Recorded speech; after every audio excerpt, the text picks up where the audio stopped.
Indonesia itu pasal satu-satunya pasal keranjang sampah untuk bisa menetapkan orang menjadi tipikor korupsi.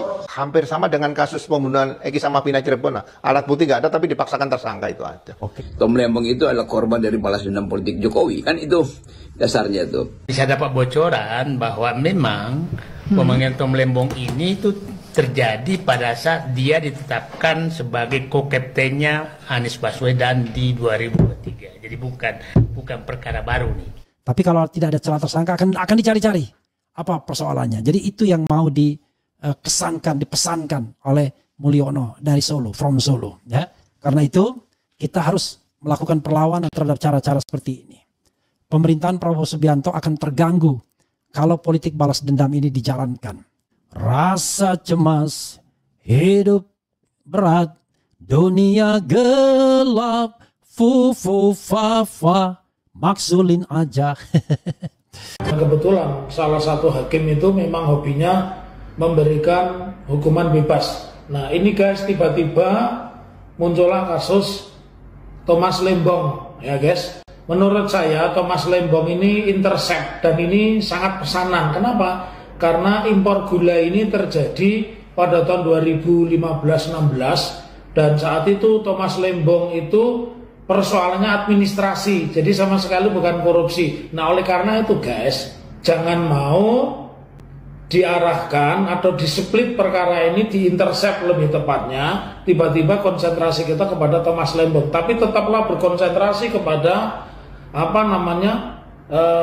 Saruf Rikar ya. Kenapa? Saruf Rikar ini akan membuka bahwa saya 100% yakin karena praktek mafia kasus ini sudah 10 tahun, saya yakin ada hakim agung itu yang terlibat. Nah tiba-tiba ketika mau menyentuh ini diintercept Thomas Lembong. Jangan mau dengan permainan kejaksaan. Ini kejaksaan sudah diintercept ya, udah dipotong langkahnya. Ada yang ingin mengalihkan isu bukan lagi kepada hakim agung. Saya meyakini seyakin-yakinnya hakim agung itu terlibat. Bagaimana mungkin mereka memutus perkara pembunuhan kemudian yang terbukti hanya penganiayaan dan hukumannya 5 tahun. Secara hukum hakim ini layak ditangkap. Kenapa? Karena menurut pengakuan Saruf Rikar, dia sudah ketemu salah satu hakim meski belum menyerahkan uang dan dia sudah terima 1 miliar yang namanya Markus Saruf Rikar ini guys. Jadi jangan mau dijebak perkara ini berhenti ke Thomas Lembong yang kasus abal-abal, tapi tetaplah konsentrasi. Dan saya yakin selama 10 tahun ini akan melibatkan menteri, ya, melibatkan tokoh politik, melibatkan konglomerat dan hakim-hakim agung yang lain. Saya yakin itu. Jadi tetaplah konsentrasi bagaimana Zakar ini atau Saruf Rikar ini dibongkar semua hakim agung siapa dan perkara-perkara siapa, saya yakin akan terkuak. Jadi jangan mau diintercept dengan kasus Thomas Lembong. Sekali lagi, publik hanya ingin menuntut kejelasan konsepsi hukum yang diterapkan pada Lembong itu apa. Selain masalah politik, kasus Tom Lembong ini banyak dimensinya yang sangat menarik ya. Baru kali ini ada seseorang yang ditetapkan sebagai tersangka korupsi lagi ya. Itu dibela habis-habisan oleh para netizen. Ini tidak hanya netizen dalam negeri, tapi mereka juga terutama warga Indonesia yang ada di luar negeri.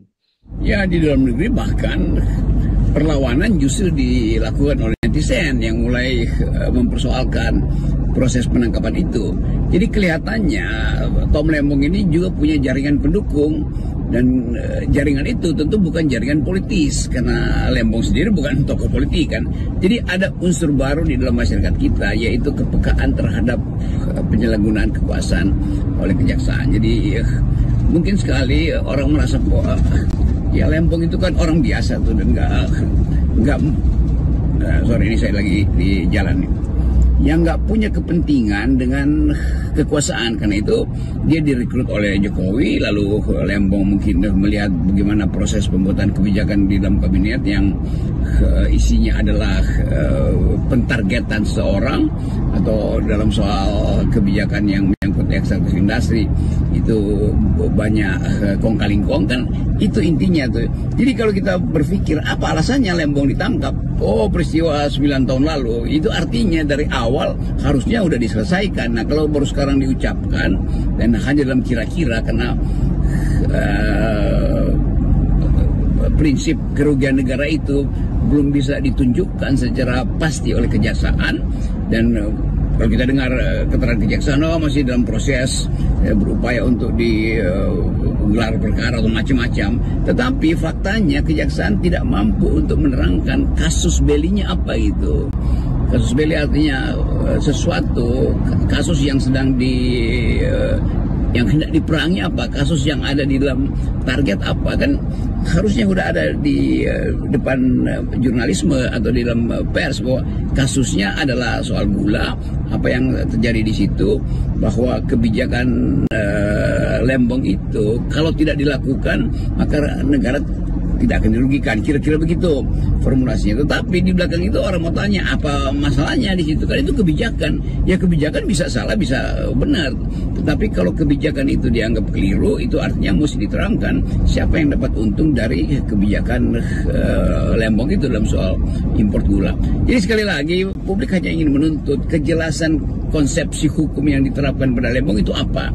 Nah, di dalam hiruk pikuk itu orang melihat ada yang kelihatannya kok seperti permainan politik ya.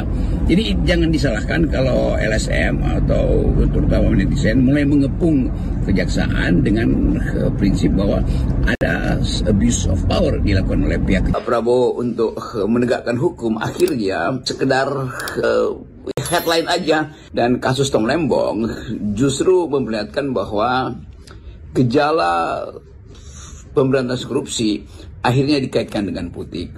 Sangat mungkin dianggap bahwa Tom Lembong tidak patuh pada Jokowi, sehingga kaki tangan Jokowi ketika udah lengser pun masih mengarah pada setiap tokoh yang dianggap membaleloh dari perintah Jokowi.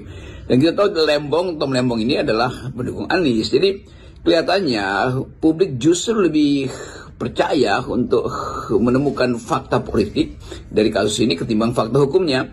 Jadi itu persepsi pertama tuh. Nggak ada gunanya kalau publik sudah punya persepsi bahwa Tom Lembong itu adalah korban dari balas dendam politik Jokowi. Kan itu dasarnya tuh. Kalau kita lihat perkembangan kasus itu sampai sekarang kita nggak tahu apa yang menyebabkan dia diseret di dalam atau bahkan ditahan tuh. ICW sendiri mempertanyakan tuh apa kausa penyebabnya itu kan. Jadi sebetulnya kemampuan kita untuk melihat dan menguji sekaligus kesungguhan dari penegakan hukum itu terlihat di dalam kasus-kasus yang sebetulnya terkait dengan peristiwa politik. Kalau kasus itu dari 10 tahun lalu diungkit sekarang, itu artinya selama Tom Lembong jadi menteri didiamin apa. Jadi sebetulnya bayang-bayang kekuasaan itu masih ada di belakang hukum, di belakang pemberantasan korupsi. Jadi keinginan Pak Prabowo untuk menegakkan hukum akhirnya dipersepsikan sebagai sekedar headline aja, dan tidak menyentuh pada mereka yang hari-hari ini sebetulnya ada di dalam pantauan masyarakat sipil. Itu yang menyebabkan Abraham Samad, Saud Sitomorang, Said Tidur, Roy sudah segala macam itu, Marwan Batubara kemudian datang ke KPK untuk minta kepastian apakah kasus-kasus yang selama pemerintahan Pak Jokowi itu mau ditenggelamkan, apakah KPK mau mengintai sekedar intayan politik dan dikaitkan lagi dengan dendam politik. Jadi sebetulnya kita ingin lihat bagaimana Pak Prabowo berupaya untuk menghasilkan prinsip bahwa hukum harus ditegakkan, tetapi bayang-bayang Jokowi masih ada di belakang itu. Jadi selalu kita ingin lihat bagaimana Pak Prabowo bisa lepas dari bayang-bayang itu. Tentu bisa, tetapi itu harus dimulai dengan sesuatu yang final, bahwa penegakan hukum itu tidak boleh dikaitkan dengan pemerasan politik, atau sebaliknya pemerasan politik tidak boleh berakibat pada penggunaan hukum. Nah, menurut saya adalah apakah ada uang yang mengalir di Tom Lembong, itu yang paling penting saudara sekalian. Kalau tidak ada ya jangan. Dan kelihatan betul ini adalah politik balas dendam Jokowi. Jadi seperti yang saya sampaikan kepada Edi Mulyadi, ya, Jokowi ingin mengirim pesan kepada siapapun yang masih mempertanyakan penanganan kasusnya, ya, yang ingin memenjarakannya, yang ingin memprosesnya, bahwa saya akan yang namanya tendang balik, ya, fight back. Kalau Anda terus dengan narasi-narasi yang tidak menguntungkan Jokowi, Mulyono dan Fufu Fafa, maka kalau ada celah sedikit pun Anda akan ditersangkakan. Tapi kalau tidak ada celah tersangka akan dicari-cari apa persoalannya. Jadi itu yang mau dipesankan oleh Mulyono dari Solo, from Solo. Ya, karena itu kita harus melakukan perlawanan terhadap cara-cara seperti ini.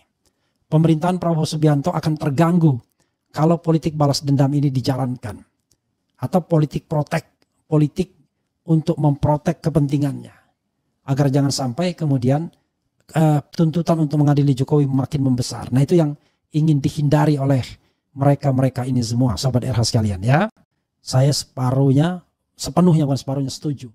Karena sampai sekarang terus terang saya sedang menunggu Kejaksaan Agung mengatakan bahwa Tom Lembong terima duit sekian. Kalau Tom Lembong terima duit sekian, sudah selesai ya, nggak ada alasan lagi Anda korup. Tapi kalau Kejaksaan tidak bisa membuktikan Tom Lembong terima duit, aliran dana, apapun bentuknya, maka pemberantasan korupsi dalam konteks Tom Lembong hanyalah politik balas dendam yang dijalankan oleh institusi hukum yang masih tunduk di bawah ketiak Mulyono. Begitu, sobat era sekalian ya. Coba kita baca komentar sobat era sekalian. Ya. Kalau di Indonesia itu pasal satu-satunya pasal keranjang sampah untuk bisa menetapkan orang menjadi tipikor korupsi. Karena maksudnya gimana pasal keranjang sampah, Prof? Kan cuma suap. Kalau orang suap itu baru tipikor. Kalau negara dirugikan karena kebijakan, itu dilihat adalah masalah administratif kebijakan. Kebijakan itu tidak dapat dipidana dalam 3 hal. Pertama, kebijakan itu dikeluarkan dengan dia tidak mendapatkan keuntungan apa-apa. Dia nggak bisa dipidana karena melalui kebijakan. Yang kedua, kebijakan itu dikeluarkan dengan feasibility study, dengan kajian yang cukup mendalam, ya, sudah dipikirkan resiko dan segala macam. Yang ketiga, kebijakan itu dikeluarkan dari orang yang memang memiliki kewenangan untuk melakukan kebijakan tersebut. Jadi kalau syarat ketiga itu sudah dilaksanakan oleh Tom Lembong, itu nggak bisa dipidana. Sama seperti kasus Karen. Karen juga begitu kan. Dia pada putusannya dibebaskan. Kenapa? Karena ada business judgment rule. Dia melakukan itu dengan 3 syarat itu begitu.